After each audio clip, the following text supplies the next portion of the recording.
दोस्तों, आज की इस वीडियो में हम आपको जिस शख्सियत के बारे में बताने वाले हैं वो तो आपको इस वीडियो के थंबनेल से पता चल ही गया होगा कि हम किसकी बात कर रहे हैं। दोस्तों, हम अपने चैनल पर वर्ल्ड फेमस पर्सनालिटी नाम की सीरीज शुरू कर रहे हैं जिसमें हम आपको दुनिया के महान लोगों की इंस्पायरिंग जर्नी के बारे में बताएंगे। तो दोस्तों, आज हम वर्ल्ड फेमस पर्सनालिटी सीरीज में हमारे देश के missile man APJ Abdul Kalam जी के बारे में बात करेंगे।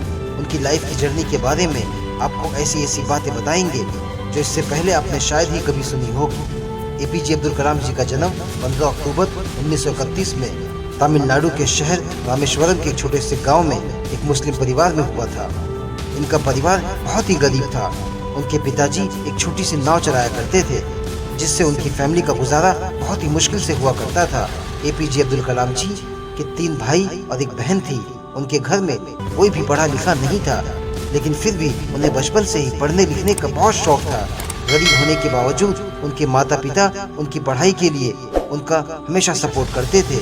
माता पिता का इतना सपोर्ट मिलने के बावजूद APJ अब्दुल कलाम जी हर सुबह न्यूज़पेपर बेचा करते थे ताकि उनकी पढ़ाई के खर्च का बोझ उनके गरीब माता पिता पर बहुत ज़्यादा ना आए। स्कूल लाइफ में वो पढ़ाई में बहुत ज़्यादा अच्छे नहीं थे, उनके मार्क्स भी उतने अच्छे नहीं आते थे, लेकिन वो एक हार्ड वर्किंग स्टूडेंट ज़रूर थे जिससे वो उन स्टूडेंट्स को संदेश देते हैं जो पढ़ाई में कमज़ोर हैं लेकिन हार्ड वर्किंग से अपने लक्ष्य की प्राप्ति कर सकते हैं, अच्छे मार्क्स ला सकते हैं। उनके सोच विचार बचपन से ही बहुत बड़े थे। उनका हमेशा सिर्फ एक ही फोकस रहता था कि हर दिन कुछ नया सीखना है और उसके लिए वो रात दिन पढ़ाई किया करते थे।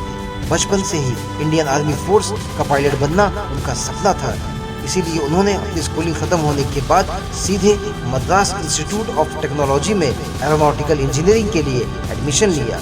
मद्रास इंस्टीट्यूट ऑफ टेक्नोलॉजी में जब वो पढ़ रहे थे तो उस वक्त वो एक सीनियर क्लास प्रोजेक्ट पर काम कर रहे थे और उस प्रोजेक्ट के स्लो प्रोग्रेस की वजह से उनके कॉलेज के डीन उनसे बहुत गुस्सा हो गए थे और उन्होंने APJ अब्दुल कलाम जी को 3 दिन का समय देते हुए उनसे कहा कि अगर 3 दिन के अंदर ये प्रोजेक्ट कंप्लीट नहीं हुआ तो वो उनकी स्कॉलरशिप कैंसिल कर देंगे।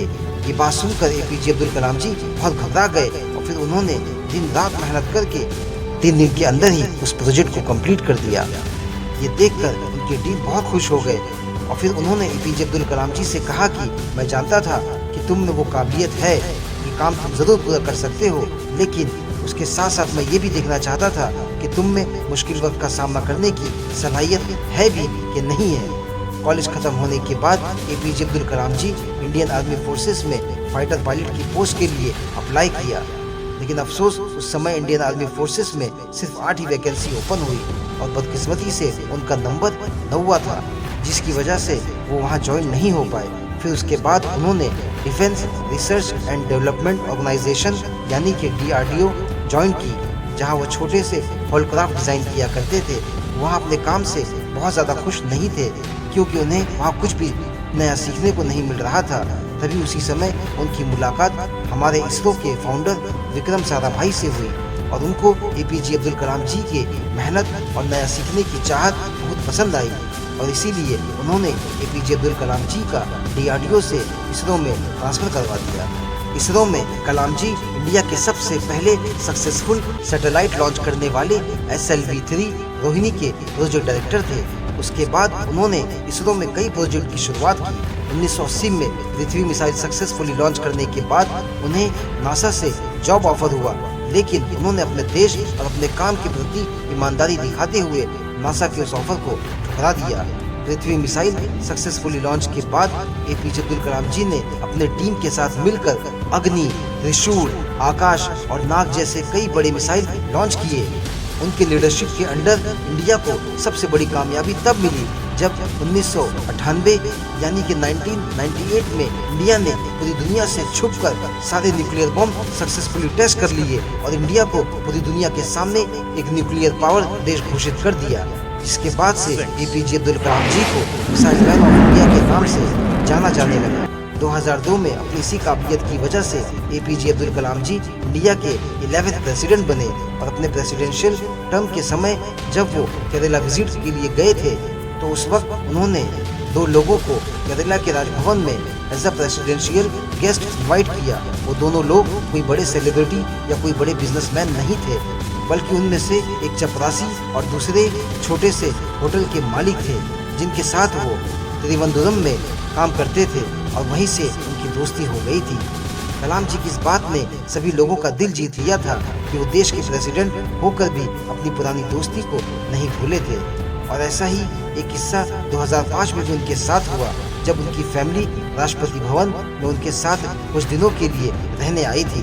लगभग 10 दिनों तक उनके खानदान के 52 लोग राष्ट्रपति भवन में रुके हुए थे और उनके वापस जाने के बाद APJ अब्दुल कलाम जी ने 3,52,000 रुपए अपनी फैमिली के रहने और खाने के खर्च के हिसाब से सरकार को दिए। और जब ये बात सभी को पता चली तो एक रिपोर्टर ने उनसे ये बात पूछा कि आपने सरकार को पैसा क्यों दिया, तो उन्होंने उसे बताया कि सरकार मुझे मेरे खाने और रहने का पैसा देती है, न कि मेरे परिवार के लिए देती है। मुझे मेरे पद का गलत इस्तेमाल नहीं करना है। और इनकी इसी खुददारी ने इन्हें पूरी दुनिया को इनका कायल बना दिया। 2005 में जब ये स्विट्जरलैंड टूर पर गए तो वहाँ के प्रेसिडेंट इनसे बहुत प्रभावित हुए और कलाम जी के सम्मान में स्विट्जरलैंड गवर्नमेंट ने 26 मई 2005 को साइंस डे डिक्लेयर कर दिया था। दोस्तों, आप समझ ही रहे होंगे, ये थी पावर हमारे देश के missile man APJ Abdul Kalam जी की। और इस तरह से ये मिसाइल मैन पूरी दुनिया के लिए एक मिसाल बन गए। और फिर 27 जुलाई 2015 में इनकी मृत्यु मेघालय के शिलोंग सिटी में हुई। इनके पास जायदाद में कुछ किताबों के अलावा और कुछ भी नहीं था, लेकिन ये अपने कारनामों से आज भी लोगों के दिलों में बसे हुए हैं। दोस्तों, ये थी हमारे APJ अब्दुल कलाम जी के जीवन से जुड़ी कुछ दिलचस्प बातें। उम्मीद करते हैं कि वर्ल्ड फेमस पर्सनालिटी सीरीज की ये वीडियो आपको ज़रूर पसंद आई होगी। वीडियो पसंद आई है तो प्लीज़ लाइक कीजिए और अपने सभी दोस्तों को शेयर कीजिए। अगर आप हमारे चैनल पर नए हैं तो प्लीज़ हमारे चैनल को सब्सक्राइब करके बेल आइकन ऑल पर दबा दीजिए, ताकि आपको हमारी हर नई मोटिवेशनल वीडियो का अपडेट सबसे पहले मिले। Thank you.